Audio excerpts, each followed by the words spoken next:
Well, hello and welcome. Today we're in Culpeper County, Virginia. We're here with Lena and Wynn. Lena, what kind of place are we in here? We're going to be talking about food preservation today. And what kind of place are we in here right now? So we are at the Carver Food Enterprise Center, and this is a shared use commercial kitchen. So that means that businesses that are just starting out or growing can rent this space out by the hour. So we have currently a lot of caterers and food trucks that operate their business out of this space. And in the near future, we hope to do co-packing too. So if you've never heard the term co-packing, what that might look like is a farmer who has a bunch of tomatoes, they're not sure what to do with them, they could bring them to us, we would make sauce out of them, put them in jars, put their own, farmer's label on it, and then they could sell them as they see fit. What a great service. Well, just like those farmers, sometimes gardeners will have too many tomatoes, too many beans. And so I'm getting asked a lot, what do I do with those excess? How do I preserve the food? And I think you've got some ideas about that. So there's two different types of canning, and both of these are different types of canners. So this is a boiling water bath canner.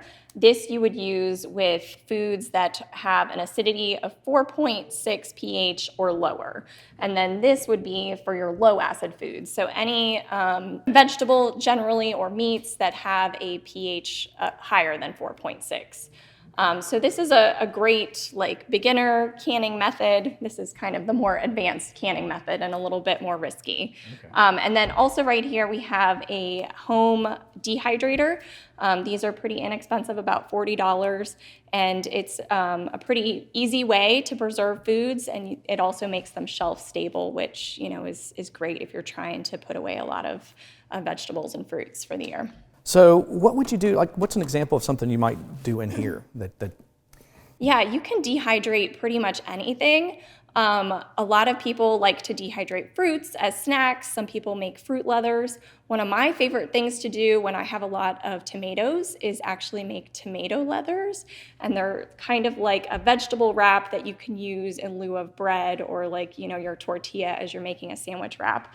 And so what you would do is you'd make a puree out of your tomatoes. I usually put some onion and some garlic. Sometimes I put some nuts or some flaxseed just to boost the nutritional content.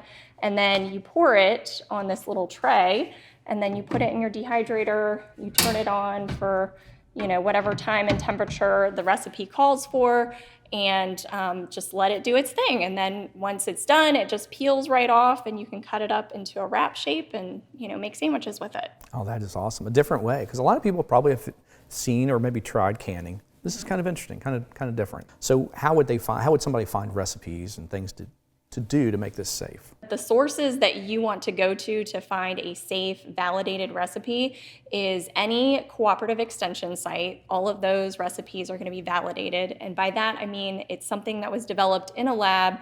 They've tested to make sure that process is actually going to produce a safe product. Two other sources are this book called So Easy to Preserve. And that's produced out of the Cooperative Extension Service in Georgia. And then your Ball Blue Book is also a great source for canning recipes. These are, of course, the folks that make the very popular mason jars. So some of the growers, they need to think about maybe what they're growing. Is that important when it comes to canning? And where would you find that information? Yeah, definitely. So an example is any pickle recipe that calls for cucumbers is generally going to call for a pickling cucumber. So there's lots of different varieties out there that fit that mold, but you want to make sure you're using a pickling variety instead of some other kind of variety, because otherwise you're going to end up with soggy pickles. There's also some other tools you can use, like Pickle Crisp, that you add to your pickling brine, and that makes for a crisper pickle as well.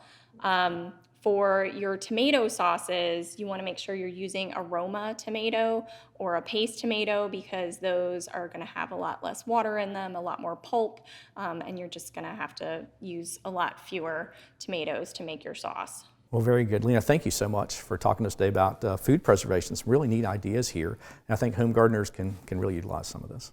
Thanks for having me. So remember, this is important. This is the food that you're going to eat. You want to make sure it's safe. And Lena talked about these methods that you can find out about that are proven, they've been verified, and the recipes are good for you and your family. For From the Ground Up, I'm Chris Mullins. We'll see you next time. From the Ground Up is presented with the generous advice and assistance of Virginia Cooperative Extension. Visit their website at ext.vt virginiacoop.edu.